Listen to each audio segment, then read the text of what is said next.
House Education Policy Committee, and there is a quorum present. Our first order of business is, of course, to approve the minutes from Wednesday, January 25th. And Representative Feist, have you had the moment to review the minutes, and would you make a motion to approve those? Yes, Madam Chair, I have reviewed the minutes, and I move to approve the minutes. Thank you. Any discussion or questions on the minutes from January 25th? Seeing none, all those in favor, please say aye. Aye. Aye. Opposed? All right, and the minutes of Wednesday, January 25th are approved. There we are. All right. So then we'll be moving on to our first agenda item, and we are grateful that our nonpartisan staff, Christina Pryor, will be able to give us just a brief overview about education graduation standards and how this works in statute and what our role is, as well as the local school district. And that is relevant to one of the bills that we're hearing today, and I think is relevant to some of the bills that we'll be hearing this session. So with that, Ms. Pryor, if you would again introduce yourself for the record and proceed with your presentation. Good afternoon, Madam Chair and members. You hear me? Yes. What do we think? No? Do I need to? That's good. Okay. Yeah. Is that better? We should be good. Okay. Great. Good afternoon, Madam Chair and members. I'll be talking briefly about graduation requirements and academic standards. You have in your packet a couple of things. One is a copy of the PowerPoint, and two is a publication, a 4-page publication on graduation requirements, and then an excerpt from the science standards that I'll get to in just a few minutes. So generally, we'll be talking about state and local requirements and the interplay of those two. Local, generally, I'll say districts, but I mean districts and charter schools might use districts and local kind of interchangeably today. And I've tried to use green for state level and orange for local, and a muddy muted color in between for when there's a mix. So I'll talk about what state law says about graduation requirements and standards, where local districts and charters are required to make local decisions, and how that all plays into curriculum, which is locally determined. So, as I said, the requirements and the standards are a mix of state and local, and both of those affect a district's choices about curriculum. At the state level, we have credits requirements in certain subject areas and certain numbers of credits in each area. And those all have to fulfill, and academic standards have to be fulfilled within those credit requirements. And at the local level, districts adopt their own requirements for credits and academic standards. So these are the credit requirements that are in state law. 4 language arts, 3 math, 3 science, 3.5 social studies, 1 art, and 7 electives, totaling 21.5, and those have to satisfy all academic standards. So what is a credit? A credit is defined in statute as the determination by the local school district that a student has successfully completed an academic year of study or mastered the applicable subject matter. So I'm going to talk about a couple of specific areas. One is science, and the statute says within those 3 science credits, 1 has to be biology, 1 chemistry or physics, and 1 an elective. And then in contrast, for social studies, the statute requires 3.5 and requires U.S. history, geography, government and citizenship, world history, and economics to be included within those credits, but doesn't assign a specific credit value to any of those 5 areas. The statute also allows certain credit equivalencies to be granted. This is just a couple of examples. 1 career and technical education credit may fulfill 1 math or arts credit requirement. 1 computer science credit might fulfill a math credit requirement, and there's more information about that in section 120B.024. In addition, districts may adopt their own requirement. They can require additional credits. Some might require students to complete a project or community service.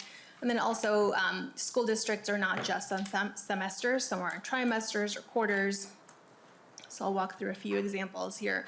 I just took some screenshots from a few districts or charters. Here's St. Paul, for example, and their credit requirements. They require 66 credits plus 20 electives, so for a total of 86. And that credit number will vary. They're on a quarter system, which affects how credits are counted. You'll see, for example, they require critical ethnic studies. So that's a local requirement that they've adopted. St. Croix Preparatory Academy, which is a charter school, also has kind of a nice summary of how they look at the state requirements and their requirements. And so usually you'll see they say 21.5 state credits, and then St. Croix Prep requires a few additional credits. And they also require 50 hours of community service. Park Rapids is on a trimester system. Their policy says, 3-year credit equals 9 Park Rapids trimester credits. For social studies, you'll remember the statute requires 3.5.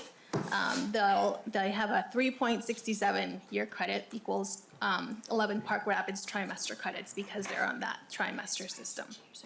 So you'll see lots of variation throughout the state in how different districts and charters look at credits for graduation. Under state law, districts are required to administer the MCAs, the Minnesota Comprehensive Assessments, but those are not a graduation requirement, and some families do opt the students out of the MCAs. The civics test, however, is a graduation requirement. Students have to answer 50 questions from the citizenship exam, but passing, they can pass if they don't answer the 30 of the 50 questions correctly. And districts may have additional requirements. So next, we'll talk a little bit about academic standards and just start off with the definition. An academic standard is a summary description of student learning in a required content area under section 120B.021 or elective content area under 120B.022. So these are the required academic standards. Language arts, math, science, social studies, physical education, health, and the arts. These first 5, the ones you see in green, language arts, math, science, social studies, and physical education, those are set at the state level. And then health standards have to be adopted at the local level. And for arts, there are state standards that a district can adopt or a district can develop its own. In physical education, the department adopts the most recent Society of Health and Physical Educators standards. Those are the SHAPE standards. And then these are the elective standards. There are 2 areas of elective standards, and these are locally adopted expectation for student learning in career and technical education and world languages. Districts establish their own CTE standards, and they have to use the current world language standards developed by the American Council on the Teaching of Foreign Languages. And districts have to offer courses in these 2 areas. So I'll get into the process for the standards development in just a minute, but here are the requirements for the standards that are in statute. They have to be clear, concise, objective, measurable, and grade level appropriate. Not require specific teaching methodology or curriculum, and be consistent with the constitutions of the United States and the state of Minnesota. Standards are reviewed and revised on a 10-year cycle. The Commissioner of Education has to revise and appropriately embed technology and information literacy standards consistent with recommendations from school media specialists into the standards and graduation requirements. The Commissioner also has to examine the alignment of each required academic standard and related benchmark with the knowledge and skills students need for career and college readiness and advanced work in the particular subject area, and also has to include the contributions of Minnesota, American Indian tribes, and communities as related to the academic standards. And finally, the MCAs have to be aligned to revised standards. So this is the process. I'll talk now about the process for developing and reviewing and revising the academic standards. The commissioner has to consider advice from specified stakeholders, parents of school-aged children and members of the public throughout the state, teachers throughout the state licensed in the subject area, currently serving members of local school boards and charter school boards, faculty teaching core subjects at post-secondary institutions, and representatives of the Minnesota business community. So we'll talk about the science standards as an example of how that has worked. So here is the timeline. The statute required the commissioner to begin review and revision of the science standards in the 2018 to 19 school year, and every 10 years thereafter. So this timeline here shows started accepting applications in the spring, met throughout 2018 and into the spring of 2019. Various drafts were put out for public comment, and then a final draft sent to the commissioner for approval. Then it goes to rulemaking, which is a process set out under statutes chapter 14, which requires the department to issue something called a SONAR, a statement of need and reasonableness. That's something that can take 14 to 17 months, I believe. And it's published in the state register. The public can submit comments to the Office of Administrative Hearings. And then if there are a certain number of, if enough people request a hearing, there's a hearing before an administrative law judge. I believe the number is 25. And with the science standards, there was not a hearing. So you're looking at a process of about 2 years to revise those standards. So I think it's easier to understand what a standard is by looking at it. So you have in your packets a few pages from the most recent science standards. And that first page explains how to read the standards and benchmarks and gives you an example, which is what you'll see up on the slide. So you'll see it says grade 5. This gives you the strand, and the substrand, and then the standard. And the standard there is students will be able to design and conduct investigations in the classroom, laboratory, and/or field to test students' ideas and questions, and organize and collect data to provide evidence to support claims about the phenomena. And then the benchmark. A benchmark is the specific knowledge or skill that a student must master to complete part of an academic standard by the end of the grade level or grade band. So you have here just a few pages of the science standards, and it has for kindergarten parts of what the science standards are. Now, school board can waive standards. If a student applies to the district or charter school board, the board can declare that a student meets or exceeds a specific academic standard required for graduation if certain requirements are met. The student is participating in a course of study, including an advanced placement course, a learning opportunity outside the curriculum, or an approved preparatory program for employment or post-secondary education that is at least as rigorous as the corresponding state or local standard. If the student would be precluded from participating in that opportunity, if they had to achieve that standard, and the student satisfactorily completes the requirements for the course or that opportunity. And a district can also determine other circumstances where a student meets or exceeds a specific academic standard. So once the standards go through that 2-year process, they're adopted in rule, then move on to standards implementation. And that's where districts review their course offerings, their curriculum, sometimes they pilot curriculum. So this can also be a long process.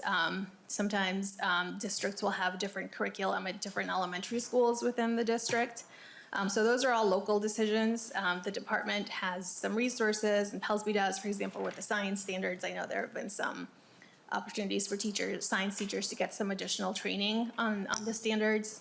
But I think the districts, your local districts, are going to be the real experts on how they implement those standards. So those are a great source. And that's it, Madam Chair. Thank you. Thank you for the presentation, Ms. Para. And thank you also for the handout that we have, if we need reminders about what we just covered. And I think, we have a couple minutes if there's any clarifying information, any questions that we have. And I recognize Representative Keeler. Thank you, Chair. Thank you for this information. And maybe it's not you, but in this short time, I did come up with 3 questions that I just need some clarification about, and we can always ask another place. The first question is around particularly math, because constituents in my district are concerned with my school district. So we have an opportunity for our 8th graders to take freshman math as an 8th grader, but then when they go into their high school realm, that freshman course doesn't actually count as a high school math, which then what we're seeing is that then, because you need 3 math credits, you're like in calculus by your 3rd, and then we see kids not graduate because of this weird 8th grade math. I'm talking to the educators over there, I'm sorry. More like, we're like getting this. And so my question is that a state standard anywhere that if you're it is the exact same course, except for they're taking it as an 8th grader? And we know, so I used to work as a higher education administrator, and I know that some schools code those in their high school because it is a high school level course. Some schools don't because they're considering it middle school, but it's the identical thing. So I'm just wondering if there's any state statute or anything in this that is saying that if you're taking a high school level class, the exact same course, but as an 8th grader, that does count as your high school credit to graduation. And it sounds like a really, really good question. And I'm glad you didn't ask me. And Ms. Para, is that something that you can address? Is it something maybe that we should follow up and get more clarification on how this works at the local level? And, that is the kind of thing that we're interested in pursuing and understanding how it works at our local level.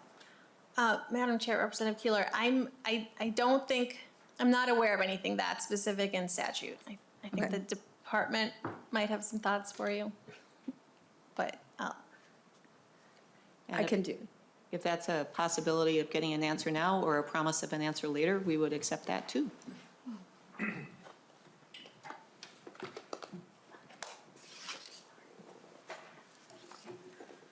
Thank you. And if you can identify yourself for the record and please proceed. Hi, Jennifer Dugan. I am the Director for the Division of Academic Standards, Instruction, and Assessment at the Minnesota Department of Education. I would concur that it is very much a local decision.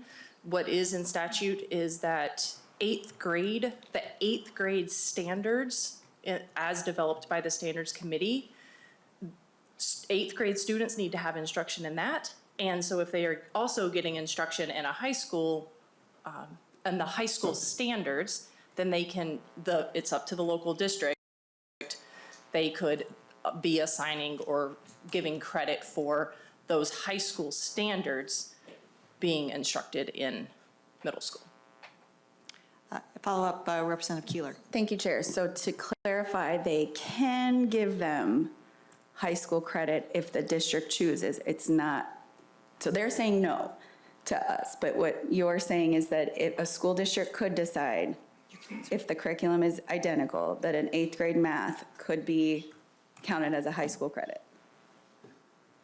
at a local level of decision-making. Yes. Ms. Newman, please Yes. proceed. Thank you, Chair. Yes, the district awards the diploma. The district defines the credit requirements, the electives, and all of those other pieces that were also discussed. And so as part of that, they have to ensure that the standards are being instructed. They determine which courses satisfy those standards and how they're going to assign those credits. But the diploma is awarded by the local district, and they are defining their course and credit requirements for a diploma. Mm-hmm. So I think that's the answer that you were seeking, and clarification that you were seeking on this particular issue that really falls to your local school board making those decisions on what counts for high school graduation credit. I think we'll be following up Yeah. for future With- conversations. And it would be good. Thank you. We can, and there can be more follow-up after that, too. And, yes, Representative Mueller. Thank you, Madam Chair, and Ms. Pryor, thank you so much for the presentation. I went through it earlier and did have just one question. And when the standards are updated and changed, or as they are reviewed, how are our teacher prep programs informed or changed or adapted? And the only reason I ask this is because when I finished my doctorate this past, whatever I did, it all timeline blurs together, yes? I looked at science, and they were just doing a pilot on the new standards, and many of the new standards for science require a literacy component now. And many of the science teachers were not prepared to teach literacy in science. And so I wanted to know, even the teacher who had graduated literally that year that I did my case study, I had someone who had been teaching for 20 years and someone who had just graduated, and neither of them felt like they were prepared to teach literacy in science. And so I just wanted to know how these standards then get translated to our teacher prep programs. And Representative Mueller, I think that sounds like an excellent question. I don't think that our presentation on statute right now will probably be able to address it to the level of detail that your question deserves. But I think, you know, especially as we're talking about adapting standards, this is part of the big picture. And when we're talking to Pelsby and, you know, following up with things like that, I think we can look at of how these statutes and the decisions we make get actually translated into, you know, into the classroom. So we're opening up factual information to base this on, and I'm gonna let Ms. Pryor return to her. She will no longer be in the hot seat, and actually I have to go take her place. So again, thank you for the presentation. Thank you for the questions that it raised and things that we can be pursuing and getting more information on in the future, because I think that kind of thinking is where we should be as a committee. Thank you. All right, and we do have a bill up related to this discussion, and it is House File 112, which I am the author of, and so I will be turning the gavel over to Vice Chair Hill.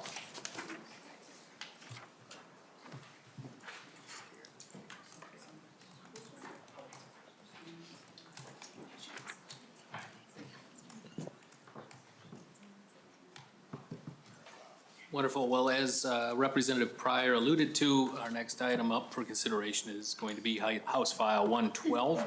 Members, it's our intention to place this bill on the General Register, and our timeline is to hopefully wrap up around 3:45 today. Representative Pryor, would you like to make the motion to move House File 112 before the committee and to recommend to place the bill on the General Register? So moved. Wonderful. Please introduce your bill.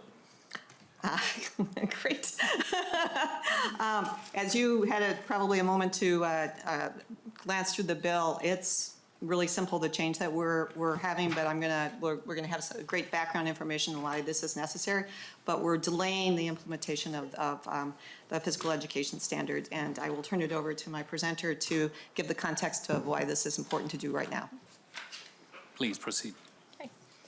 Again, for the record, Jennifer Dugan, the Director for the Division of Academic Standards, Instruction, and Assessment at the Minnesota Department of Education. And as Representative Pryor mentioned, this bill is delaying the revision of the physical education standards until 26-27. And why that is so important is because the last time the physical education standards were revised was 2016, 2017. And as you just heard, so much of the revision process really has a cornerstone in that feedback loop, and including feedback from educators and feedback from the public about the implementation of the current standards. So again, the current standards were revised last in 2016, 2017. They will be implemented in school year 23-24. And so it is very difficult to give feedback on the implementation and to inform revision of those standards without having fully implemented them and having a few years with, to understand how that implementation is playing out and the impact on students for that. Just a little bit of background really quickly. So as I mentioned, the 2016-17 school year was when the last round of physical education standards are revised. And as previously mentioned, that was consistent with statute to be, to take into consideration those national standards or the SHAPE standards as required by statute. And one of the really critical pieces or shifts that was in the 2016-17 standards or process was going to grade level benchmarks for physical education. So again, we really want to be sure that the next revision cycle is informed by the implementation, especially since this is the first time that we have grade level benchmarks in physical education. And you might be also wondering why there was a little bit of a delay. In 2000, I believe in 2021, as a result of COVID and the impact to schools, the implementation of the physical education standards were backed up. So originally they were planned to be implemented in the 22-23 school year. And due to COVID, they'll be implemented in 23-24. And again, we really want to be sure that we get all of the necessary feedback as part to inform the revision process of these standards. And so with that, I'm going to quote someone. I'm going to let the three real experts in physical education implementation talk about the relief that is needed on their part. Wonderful. Thank you, Director Dugan. We are going to move on now to our public testimony. We have 3 testifiers who have signed up to join us remotely. When we call on you, testifiers, please turn on your video and unmute yourself. And we're going to start with a friend of mine, a colleague from Stillwater Schools, Ms. Deb Van Cly. Welcome to the committee. We're excited you're here. And please state your name for the record and proceed with your testimony. Welcome, Ms. Van Cly.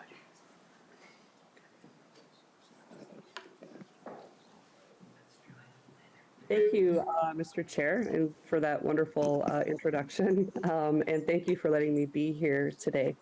My name is Deb Van Cly, and I currently serve as a district coordinator for Stillwater Area Public Schools. I'm here today to tell you why I support House File 112 that delays the physical education standards revision process until the 26-27 school year. I've been teaching for 29 years and have been working hard to create curriculum maps utilizing the Minnesota PE standards excuse me, since 2019. I was fortunate enough to serve on the MDE Physical Education Standards Development Committee in 2017 and on the MDE Physical Education Leadership Team designing and implementing professional development of the new physical education standards. Currently, Minnesota schools have been utilizing the 2010 State Physical Education Standards, which identifies 6 required state standards. The grade level benchmarks or outcomes are developed at the district level.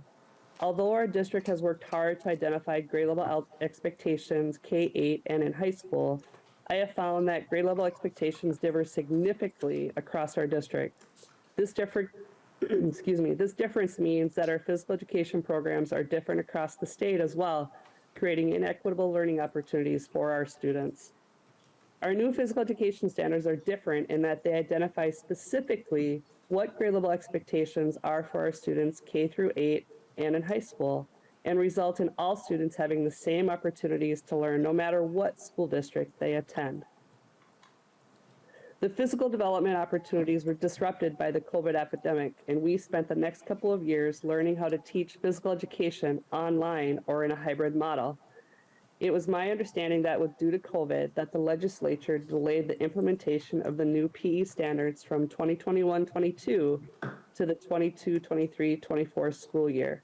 That time has been helpful to continue our preparation with the MDE and MinShape to implement standards next school year. Our school district has spent the last few years getting ready for full implementation. It is my understanding that one of the reasons Minnesota revises standards every 10 years is to make sure they reflect the most current, new, changing, and emerging content area knowledge and skills based on research and best practice, and to ensure they are fair and equitable expectations for all students across the state. In order to revise the standards, the first step is to evaluate the current standards after district level implementation to gain insight as to what is working or may need to be changed in the standards. At this point, we would be unable to collect any of that data as our baseline for change because at this time, the standards have not met the full implementation date of the next school year statewide. Another issue is that there is confusing messaging to teachers by revising standards not yet implemented. Teachers need time to fully implement the standards before we can assess how they are working with our students. We need to be with our students to do that. Running a revision process interrupts that time because MDE will ask teachers to volunteer for committee work on the revision and ask teachers from all over the state to provide input to multiple drafts as well as attend public meetings and hearings. As a member of MnShape, we provide professional development across the state. In conversations with fellow physical education teachers, it is evident that districts are in various levels of implementation, and providing them time to fully implement and understand the impact on students would prove beneficial. I am here today as a physical educator to ask for your support in delaying the revision of the Minnesota Physical Education Standards until the 2026-27 school year. I'm grateful for this opportunity to share my experiences with you and appreciate your support. Wonderful. Thank you, Ms. Van Cly, for your testimony. Up next, we're going to hear from Lisa Smith, followed by Derek Picha. Lisa, if you would, unmute yourself and turn your camera on. We're ready for your testimony. Hello, thank you, Madam Chair and Committee. Good afternoon, everybody, and thank you for the opportunity today. Like the introduction, thank you very much. My name is Lisa Smith, and I'm a physical education and adaptive physical education teacher at Lakeville South High School in Lakeville School District. I'm here today to tell you why I also support House File 112 that delays the physical education standards revision process until the 26-27 school year. I have been teaching in this great profession for 15 years, and I've been involved with my district preparation and implementation of the new PE standards since 2020.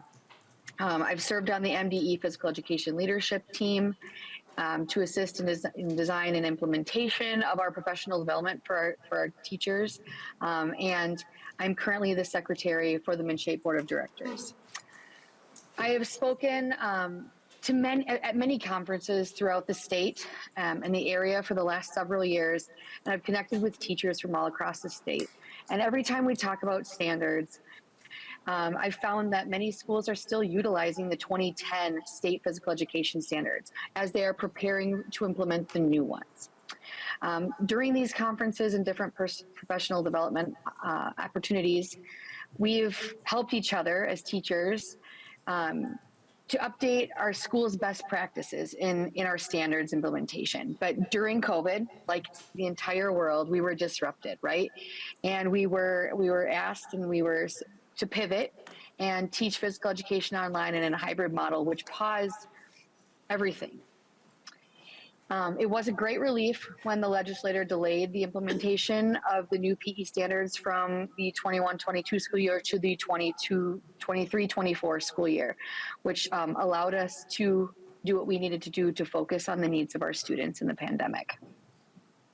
In my district, Lakeville, that time was incredibly helpful, and it helped us see how we would really like to implement and brainstorm how we can serve our students with these new standards the best way we can starting next school year.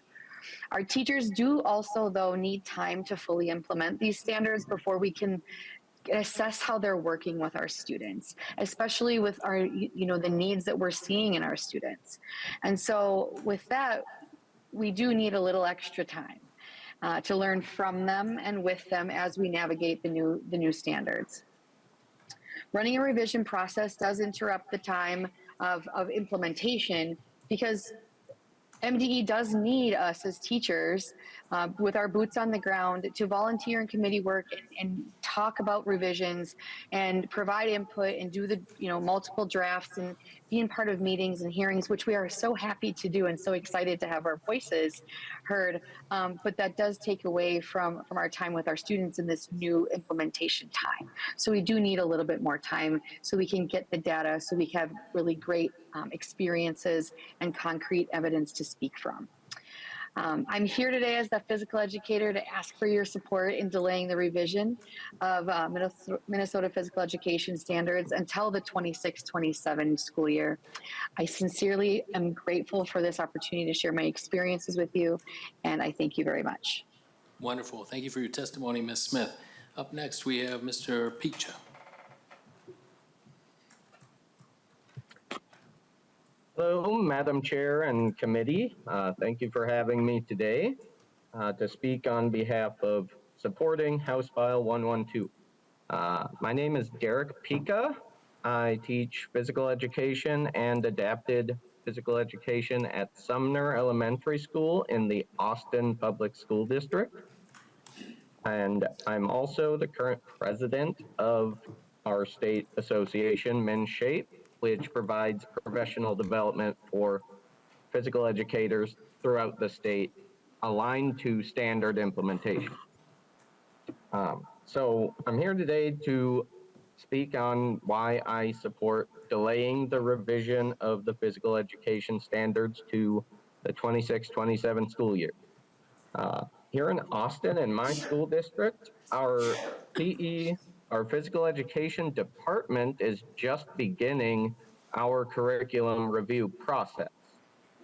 And having not implemented the current 2018 physical education standards and benchmarks, moving into a revision would sort of make some of this work obsolete and would make the curriculum revision process more challenging if we were to revise the current standards starting next school year. And putting my MnShape hat on as the president of an organization, this delaying of revision is also helpful in providing purposeful, meaningful professional development for school districts throughout the state who are in various different situations in terms of their stage in the process of aligning to the current standards as well. And there's not a whole lot else that I can say that Lisa and Deb haven't already talked about, but I'm here as a physical education teacher and a state leader in the field to gratefully ask for your support in delaying the revision process on these state standards. That's about all I have for you today. Thank you for having me. And Wonderful. Thank you, Mr. Pica, for your testimony. We're going to move on now to member discussion. I want to open it up to members.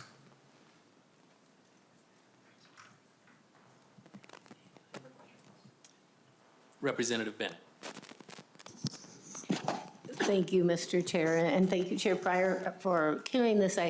I totally agree with, if it hasn't been implemented, these standards have not been implemented, then it makes no sense to start developing new ones, because you really need feedback off the current ones in order to be able to do that well. So I agree with that, and my question here is not to delay this bill or anything, but I mentioned it to you or talked to you, and then Mr. Uni as well, concerning just the cost of implementing standards through MDE, and then is there a cost savings with the delay?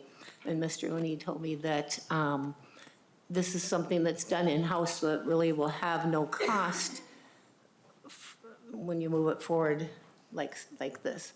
But at the same time, I guess I do have a question for our nonpartisan staff, that, because I think consistency is important, that in the past, have we captured savings from the delay of standard implementation that you know of, on any spreadsheets, if there is? Because I think if there is a savings, we should know that, because that's something that our finance chair can potentially spend. So Just curious, Mr. Chair, if, I don't know if my nonpartisan Thank staff. you. Mr. Strom or Ms. Para, if you would, thank you. Mr. Chair, Representative Bennett, the last time the legislature delayed the standards was in '21, and I don't recall there being any savings. I think we'd have to go back and look at that, but I don't recall there being any savings. Okay. At that time, and I think that affected 3 sets of standards. Well, that delayed, let me back up. That delayed the implementation of standards. That didn't affect the review. So I don't know when we've last delayed the review of standards. And maybe, excuse me, Mr. Chair, Ms. Bennett, or excuse me, Representative Bennett, please. perhaps the math standards, perhaps? Representative Para, or excuse me. Para. Mr. Chair, Representative Bennett, I think MDE would probably be no better than us, whether we had any savings from that. Thank you. And Mr. Chair, if I may. Please. Again, I'm not looking to delay this or anything. I'm asking more just for a curiosity component. And also, I think we need to be consistent in whatever we do. And if MDE, if this is something they handle in-house, then if they're not doing that, there's some human, personnel power that could be utilized to do something else, maybe. I don't know. I just think I feel we need to make sure we're being consistent here, most of all. Thank you, Mr. Chair. Thank you, Representative Bennett. Any others? Discussion? Chair Pryor, closing remarks, please. Thank you, Mr. Chair. Thank you for the question. I will again emphasize that we're talking about not revising and reviewing, but delaying it. So, if there's something that's not happening now, it's still happening in the future, and not a very distant future either, just a delay. And so that process will be going on at MTE no matter what.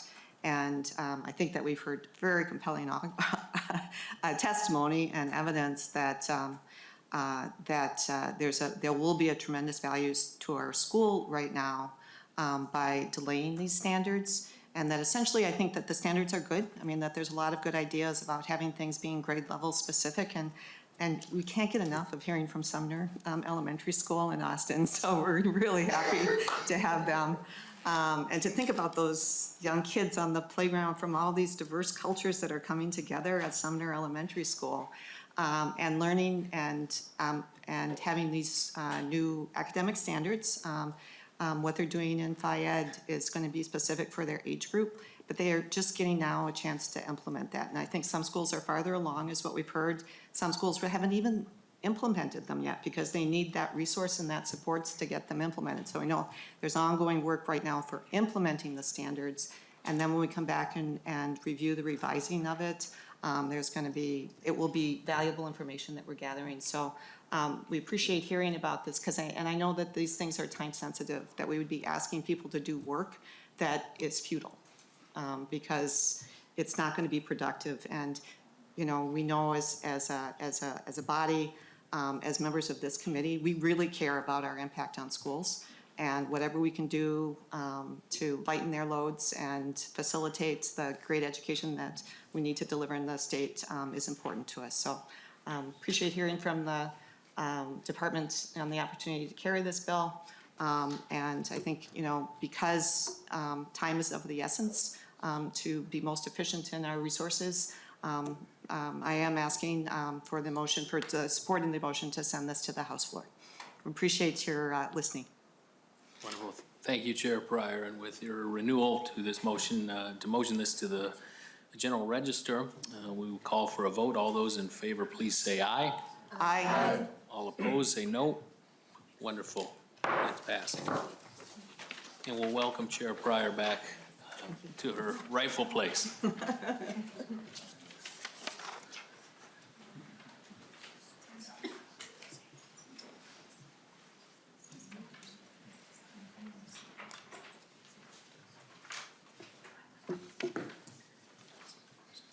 Right. Oh, okay. I know what we're doing next. All right, well, thank you, members, for hearing my bill. Appreciate that. And now, again, there's so much that we need to be aware of to make good policy in this state, and also to be thinking of our future. So we've invited our esteemed state demographer, who I heard before. I just love the presentations. To give us a kind of an overview of what we can expect and kind of what's going on right now in the state in terms of what's happening with our students and the communities that they live in, and then to project out a little bit into the future, because there's realities that we will be continuing to grapple with. So not just in these couple of weeks that we'll be working, but next year and in the future. So if you please would introduce yourself and proceed with your testimony, Dr. Pryor. Madam Chair, members of the committee, my name is Susan Brower. I'm the state demographer and I work in the Department of Administration. I'm not sure if I need to do something special to have my slides appear, but I'd welcome any assistance. Oh, thank you very much. Let's see.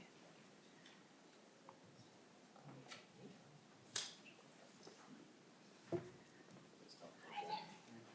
think so. It was there for a moment, I think.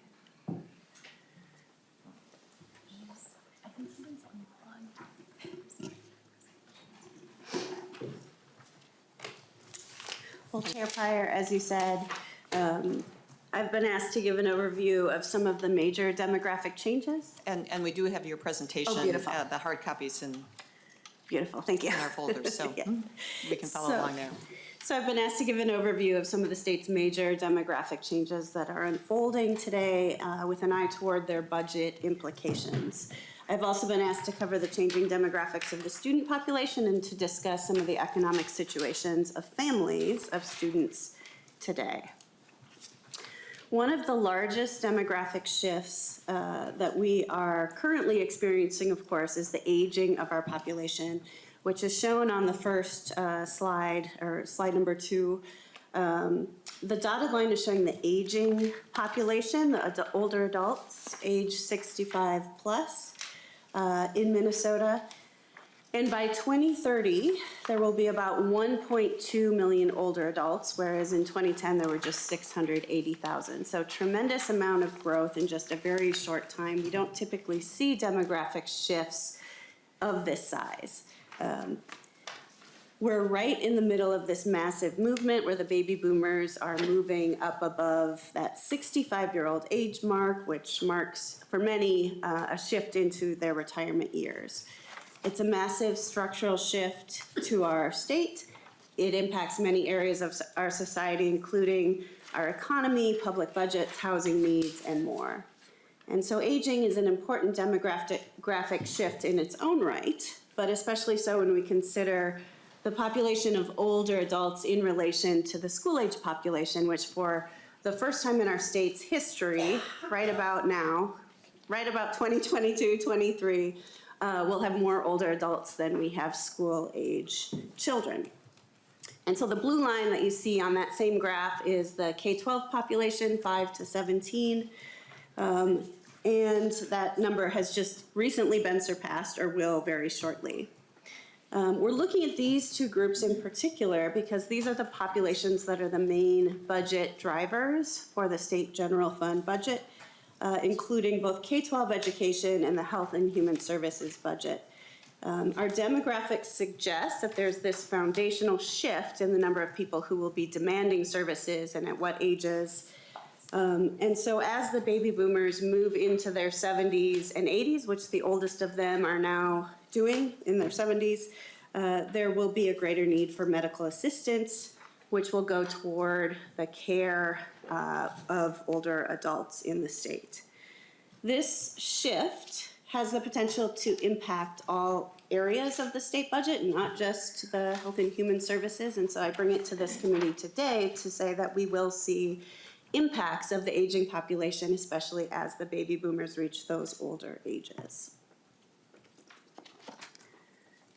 I guess I'm just changing my slides for myself. I apologize.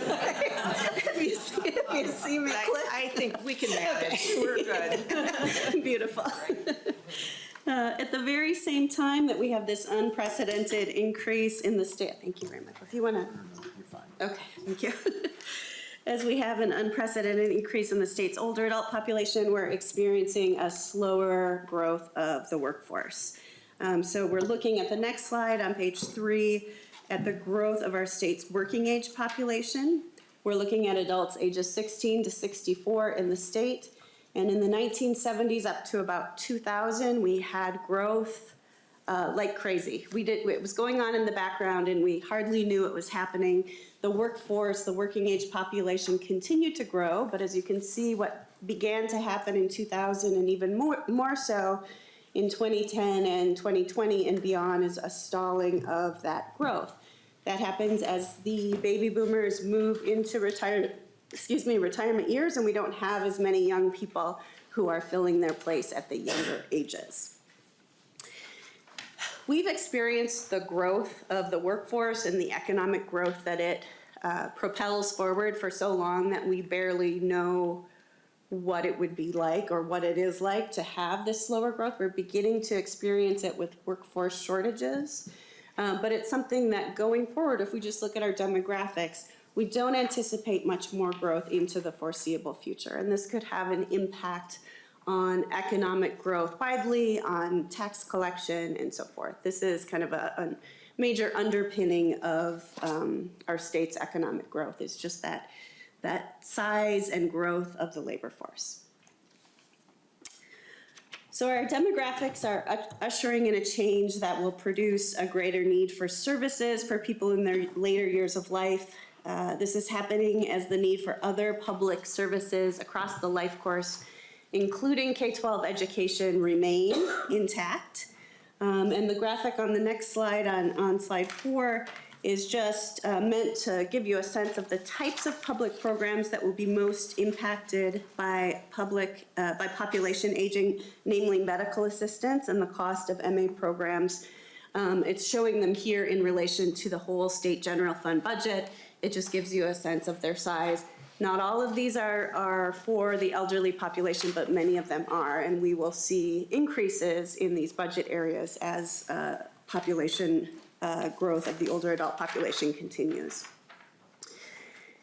At the very same time that our collective needs for our aging population are increasing on net, we have the flip side of that growth, which is the slower growing workforce that I just described. That could translate into slower economic growth if we're unable to make up for that foregone economic output in other ways. So it's possible to counter the slower working force growth with greater productivity per worker, at least in theory. And for the purposes of the committee, it's important to note that one of the ways that we can make up for a slower growing workforce is to have, to bolster productivity per worker. So increasing the skills, the educational attainment, the education levels of the workers that we do have, or potential contributors that we do have to the economy. So K-12 education, post-secondary education, retraining programs become especially important under this new demographic reality at a time that budgets are likely to be squeezed because of population aging. So that's kind of the big picture context with respect to aging. I'd like to shift now to the next slide on page 5, shift gears a bit and talk about another major demographic shift that we're experiencing across Minnesota and really across the US, and that is the increasing racial and ethnic diversification of our state's population. So if you look at the slide on page 5, you could see the increase in our Black, Indigenous, and person of color racial groups from 1960 to 2020. You can see that in particular, Black or African American populations in Minnesota, Hispanic or Latino and Asian, have experienced the most growth over the last 20 to 30 years or so. It's been bolstered by immigration, but a lot of that growth has happened because of births once groups have moved to Minnesota and had their families and children and grandchildren right here in the state. Today, about a quarter of the state's population, or 1.3 million people in the state of Minnesota in the 2020 census form, filled out that form and checked a box that they were one of the BIPOC race groups that you see here, Black or African American, Hispanic or Latino, Asian, other group or multiple groups, and American Indian. We expect that this diversity will continue. If you look at the next slide on page 6, we can see our state kind of spread out in a half of a pyramid from the youngest population to the oldest. The darker portion of that bar is non-Hispanic white residents of the state, and the lighter gray color are BIPOC populations. You can see as you get younger and younger down that pyramid that we have greater and greater diversity in our state's population. And of course, schools experience greater diversity before our workplaces do, before our nursing homes do. This is built into our age structure. This feature also makes certain that moving forward, our state will gradually continue to become more diverse, because as parents become more diverse, they have more diverse babies, it's cooked into the age structure. It will gradually unfold in a predictable direction, regardless of what happens with future international immigration. I want to turn now and look at the school-age population a bit in the state and talk about some of the characteristics of our young people. We have just under 1 million people in the student population, ages 5 to 17 years. And you can see on a similar graph to the one we were just looking at, that we have on one side females, one side male. It's pretty symmetrical. But the feature that I want to draw your attention to is that it's a little bit skinnier down toward the younger ages. That's happening as birth rates have dropped off. So if we do not see a turnaround in birth rates, which we don't really predict that we will see, and we don't see changes in immigration, we are likely to see a pretty stable population, but very slowly declining in terms of the overall number of students that we have, and then later the number of workers and contributors to our society in other ways in their older years. If we look at slide 8, yes, 8, we can see that, like we saw for the population overall, the student population is growing more diverse. In 1990, about 10% of our student population were BIPOC. Now it's more than 1/3, or 34%. We tend to talk, or I tend to talk, about diversity as if it's only about racial and ethnic composition, but as many of our educators know, their student populations are diverse in many other ways besides just race and ethnicity. They're diverse with respect to language, socioeconomically, with respect to religion, culturally, all kinds of different diversity that is increasing in our schools and in our student population over time. If we look right now just at the student population in 2021 on the next slide, slide 9, you can see that the white non-Hispanic group of students is still the largest. That will continue to shrink as we saw in the last slide. It's very slowly decreasing as a share of the total. And we will continue to see these other groups continue to grow. But I just show this to you so that you keep in mind that most of our school children in the state today are white. So when we're looking at some of the percentages, we keep in mind that the base is much, much larger for the white non-Hispanic population than for other groups that are growing. Excuse me. I'll just make one more note about one of these race groups, 2 or more races. That's one that is continuing to grow very rapidly and has in the 2020 census.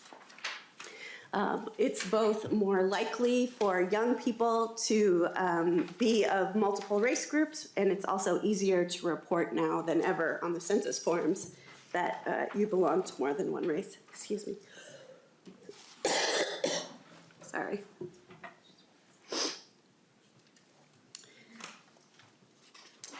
Another way that Minnesota's school children are diverse is culturally, as you can see on the next slide, on slide 10. Over and above the diversity that we see as defined by race, you can also see that cultural diversity is being ushered in by immigration that's taken place over the last several decades. Today, if we look at the far bar on the right, all children, it's showing us that 19% of Minnesota's school children has a foreign-born parent, with 15% having only foreign-born parents. So a sizable number that has been growing over time. And if we look across different BIPOC race groups, particularly Asian, Black, and Hispanic, we see that the majority of students in those groups have at least one parent who is foreign-born.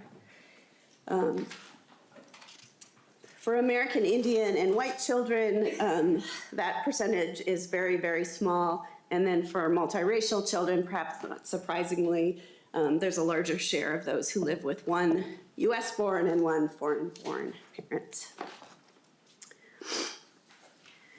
So in sum, a large share of BIPOC young people, especially Asian, Black, and Hispanic, are second-generation immigrants, some of whom are heavily influenced by the home culture of origin of their parents.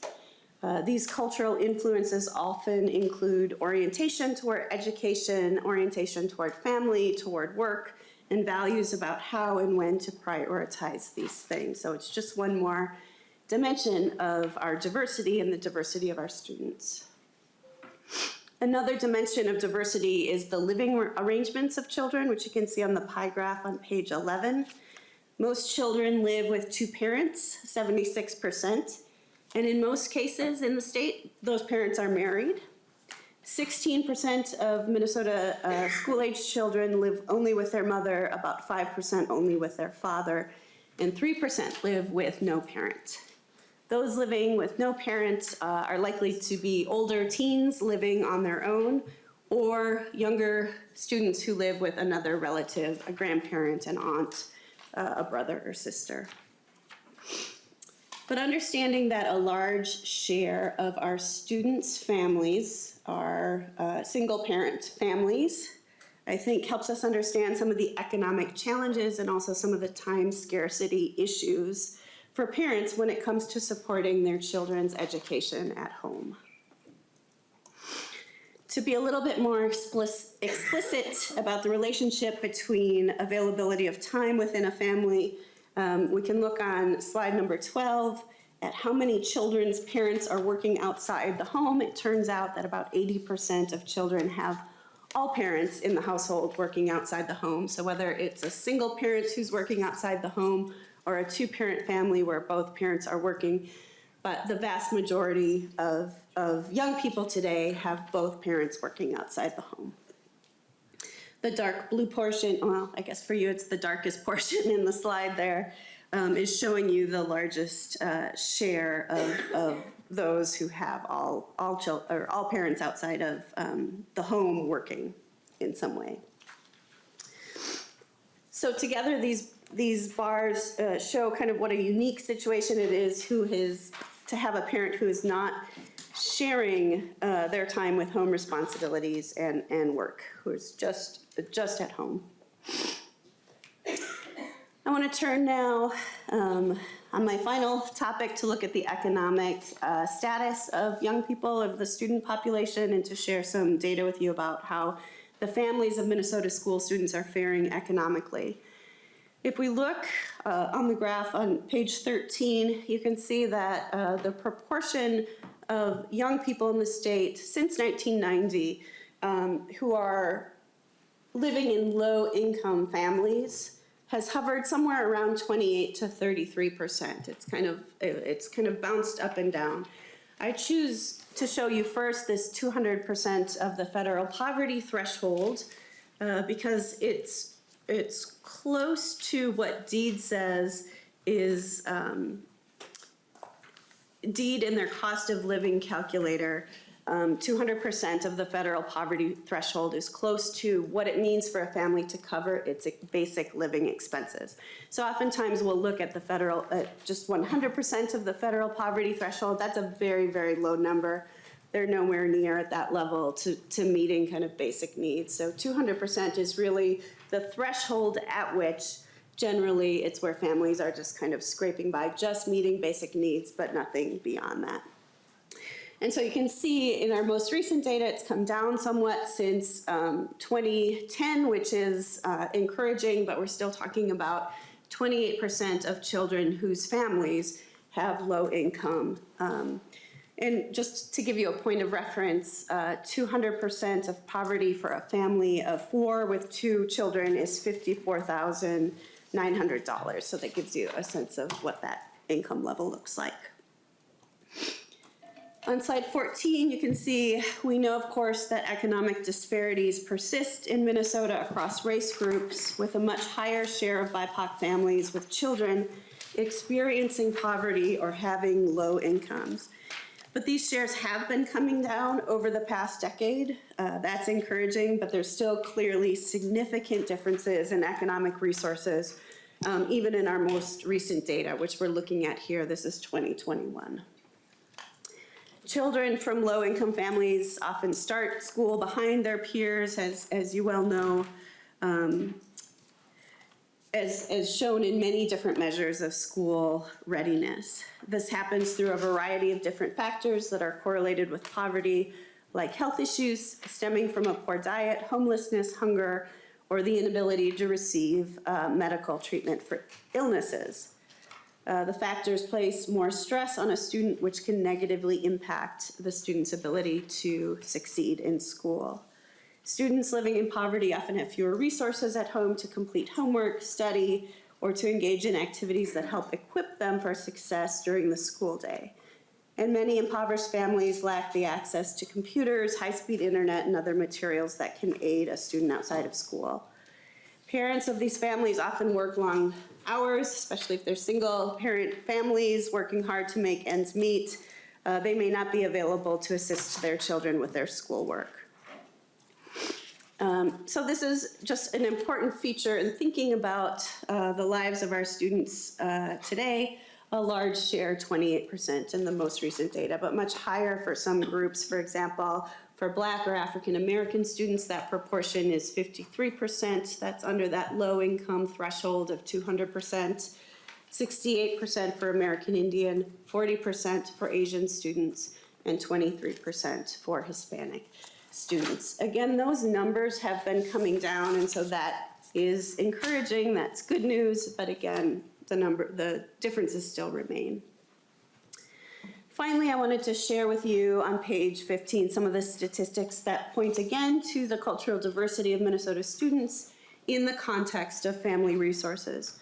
We're looking at rates of poverty by major cultural group in Minnesota. From the blue bar, well, I guess the dark bars, you can see that most children in poverty are white, but there are substantial numbers of Hmong, African American, Somali, and Hispanic children experiencing poverty as well. For Somali children in particular, more than half live in poverty, which is shown by the marker, the round marker on that graph as well. The bottom line is that Minnesota students today come from diverse families with different attitudes, economic resources, orientations, and experiences with formal education. Some of these differences may be protective of children with respect to health, with respect to family relationships or ties. Others, like low income, may pose significant barriers to education. I think it's important to note when looking at data on educational outcomes, and this is something that I can offer uniquely, is that these demographic and economic contexts exist independently of anything that's happening in the schoolroom. This is what students are bringing to the classroom, and for those of you who are educators, you're well aware that these contexts are walking in the door with a student, but I'm here to show you it on paper, I guess, in the graphs. This concludes my prepared remarks, and I'm happy to take any questions you may have. Chair Pryor. Thank you, Dr. Brower. So I'm just going to go real quick. So this is disaggregated data that you have on, and so what's, just as a data source that and it's nice to, and I'm glad that we can break out these specific groups within an ethnicity, nationality, and have this kind of data. And what's the source that we're able to see that? So these data come from the U.S. Census Bureau's American Community Survey. It's what used to be the long form of the census, but now is the American Community Survey. It's a survey that's given on an ongoing basis. It's the largest household survey, and so it's the data that we turn to when we're looking at differences across race groups, across cultural groups in Minnesota. We've broken down the groups as much as we possibly can. We would love to show more groups, more detail, but the sample size starts breaking down. So we've really pushed the data as much as we feel like we could to show these groups. Thank you. And we'll turn to member questions now. Representative Lee. Thank you, Madam Chair. I had some questions on slide 10. I think you actually answered them when you went to slide 11, but wanted you to maybe talk a little bit more about slide 10 with the American Indian students and the 22% with no parent. You said that maybe that's if someone's living with a relative or a grandparent, but I'm just curious if you have an explanation as to why that's so high. Dr. Brower, please. Chair Pryor, Representative. Yeah, I mean, I think what we have seen in many communities of color, including Indigenous communities, is extended family ties, kind of picking up some of what we've seen for other cultures to be more like a nuclear family situation. So I think if we were to look specifically at that 22%, it is a high number, but I think we would, in most cases, see children living with other family members other than specifically their parent. A follow-up, Representative Lee? I have a question on slide 13. 13, if yes. that's okay. Okay. You noted that from 2000 to 2010, the percentage of students living in low-income households increased and then a decrease. I'm wondering if there's also an explanation for that increase, if it was the financial crisis or other causes. Dr. Brower. Chair Pryor, Representative. Generally, we saw poverty rates increase and incomes decline. We saw, unemployment decline after the Great Recession. And so what we're seeing in 2010 really is the aftermath of the Great Recession and then the recovery in 2021. Yes, we have, the pandemic and the disruptions caused by the pandemic that's playing a bit into these numbers. I hope when we get the 2022 numbers, we'll see that percentage will be even lower because we know that economic expansion, that job growth, that employment has continued beyond that. But really, I think it's the big economic force that is shaping the experience of these families. Mm-hmm. And thank you. And we have, we still have a bill to hear today, and if it's all right, I'm going to turn to, we have two on the list, so Representative Bennett, and then we'll close with Representative Joachim, and appreciate your time right now. So Representative Bennett. Thank you, Madam Chair, and thank you for this. I love data, so it's super interesting. Do you have any, I noticed, I don't remember where the slide was, but you've got data on children, Minnesota children living with one parent versus two parents.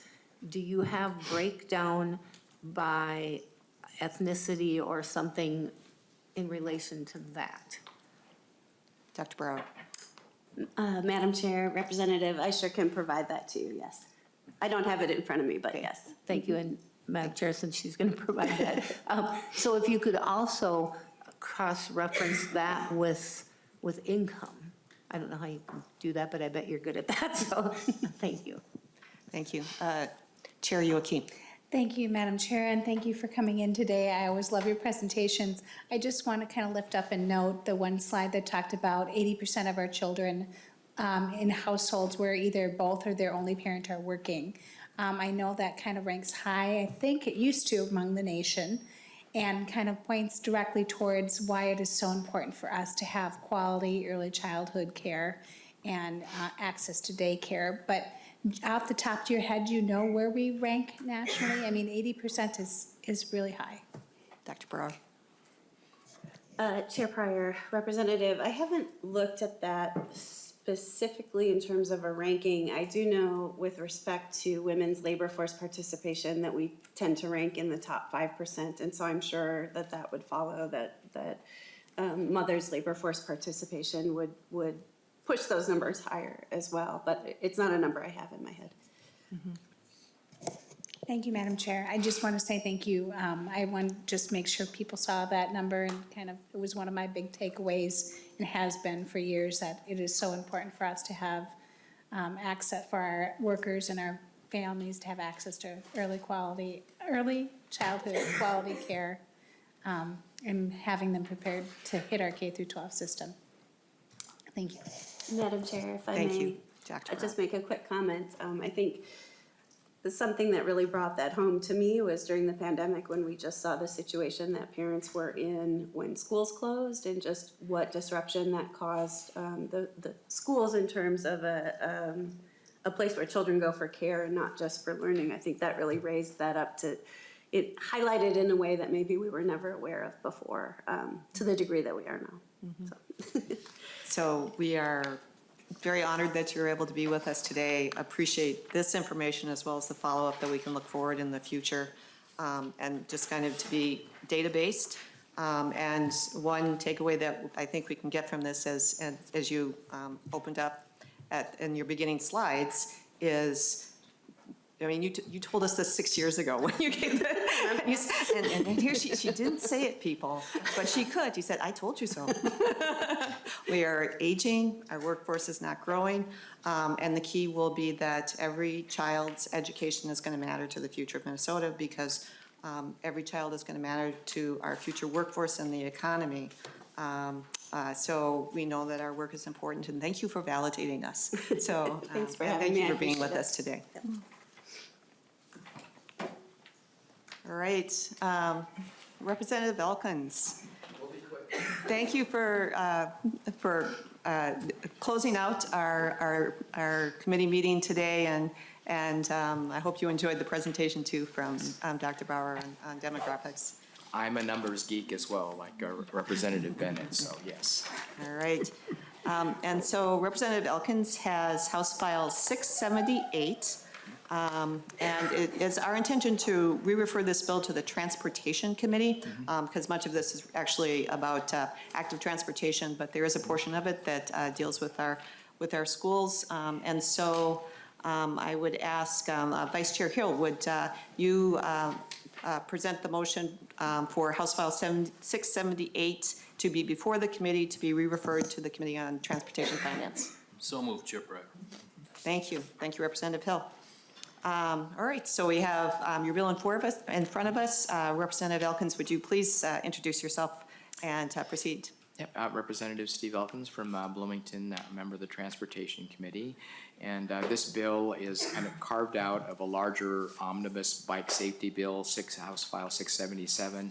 We carved out the transportation portion so we could just present those to you, and then it'll come back together in transportation and be part of the overall bike safety bill. So this is a cause that Representative Connie Bernardi championed for years.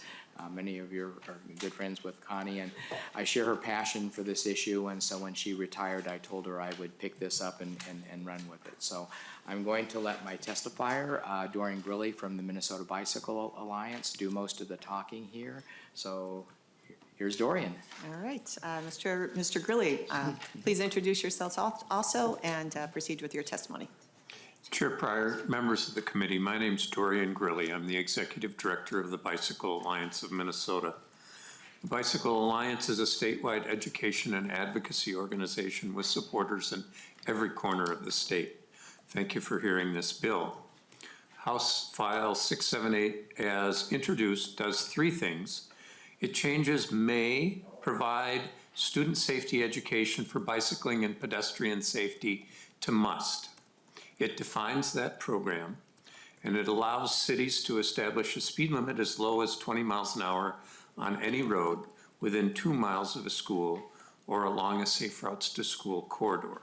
This could be done regardless of the jurisdiction of over the road. It's my understanding that the speed limit portion will be heard in the Transportation Committee, but I'd be happy to hear your thoughts. About 10 years ago, the Bicycle Alliance worked with Blue Cross Blue Shield Center for Prevention, MnDOT, and a steering committee to develop an elementary school safety curriculum called Walk Bike Fun. Since then, we've contracted with MnDOT to implement that curriculum. We've been working with schools and public health professionals throughout the state to train educators to use it. To date, we've trained about 1,000 who are delivering the curriculum to about 100,000 kids a year. And according to demographer, that's 8 to 10% of the school-age population every year. Pretty proud of that. The curriculum has classroom lessons and on-bike lessons. Walking safety is targeted to 1st, 2nd, and 3rd grade. Bike safety has been targeted to 4th, 5th, and 6th grades. But last year, we added a middle school curriculum lessons, and we'll start training educators with our hands-on one-day trainings this spring. And those trainings are free of charge, and we even provide sub-pay. So if the phy ed or health teacher or whoever wants to go misses a day, we can pay that substitute. Many school districts and some public health agencies also have bike fleets to use during these trainings. If they don't, we have 5 bike fleets of 40 bikes and trailers that will deliver to your school, again, free of charge, for a week for use during those on-bike lessons. So I envision Walk Bike Fun to be the maximum that a school district would choose to implement, although many have chosen to implement it further and do learn to ride classes. Pedestrian safety is already required as part of the bus safety training. So I envision that we would be adding a few minutes of bike safety training, discussing something like a bookmark, which we already provide, which just has 4 simple lessons or rules on the back that say, follow the law, be predictable, be aware, be visible, and save your brain. Of course, make the choice to wear a helmet. The bookmarks are readily available in Hmong, Spanish, Somali, and English, as are several at-home, learn-at-home handouts, which, of course, we developed in the last 2 years out of necessity. We will work with MnDOT and the Safe Routes to School Steering Committee to edit and condense those into a 1-page or 2-page flyer that could go home in backpacks. So that's pretty much it. A bookmark, a flyer, and a few minutes of school time once a year would be the minimum. We really think this is a great investment, and the effort would be worth it. I probably don't need to tell you that there are lots of studies that show kids that are engaged in daily physical activity are happier, healthier, and more focused at school. A recent study of schools across the country found that schools that had implemented new infrastructure, Safe Routes to School infrastructure improvements, had about 18% more kids biking and walking to school. Ones that provided education saw a 25% increase. Ones that did both saw a 31% increase. So I'm here to say that active transportation education is a really good investment. I also probably don't need to tell you that speed kills. The National Highway Traffic Safety Administration says that 95% of pedestrians survive a 20-mile-an-hour crash with motor vehicles. 60% survive a crash at 30 miles an hour, and 20% survive a crash at 40 miles an hour. Right now, the local unit of government doesn't have any say with speed limits on if the road is a county or trunk highway. State law requires the minimum posted speed limit to be 30 miles an hour. We think the local unit of government should have more authority. So Thank you. I'd be happy to hear your thoughts and answer any questions I could. Thank you. Member questions and discussions? Everybody wants to go home. Can I just ask Representative Lee. Can I ask a point of inquiry, I guess? Are we only focused on, we're not focused on the transportation portion of this bill, right? Right, we're focusing on the education part of it, but, you know, I think if you want to make a comment on the speed limit part, I think you've been invited to, to give any feedback, but yeah, we're thinking and focusing on the education part of it, and the classroom part. Madam Chair, but I would be happy to speak with Representative Lee afterwards. I am kind of the speed limit guy on the Transportation Committee. All right, thank you, Representative Elkins. Well, I've not seen any discussion at this point. I think that's due to the great presentation that we just heard and clarified everything for us. The motion is to, we will renew the motion to re-refer this bill to our Transportation Finance Committee. So with that, we will take a vote on re-referral for House File 678 to go to the Transportation Committee. All in favor, please say aye. Aye. Opposed? All right. Thank you. The motion carries, and the bill moves on. Thank you, Representative Elkins, for being with us and being here at the end of our committee. I'm 5 for 5 today. All right. All right, so we'll have a busy week next week. But we have 3 bills tomorrow. 3 bills tomorrow. So look forward to that. Thank you, committee, and with that, we are adjourned.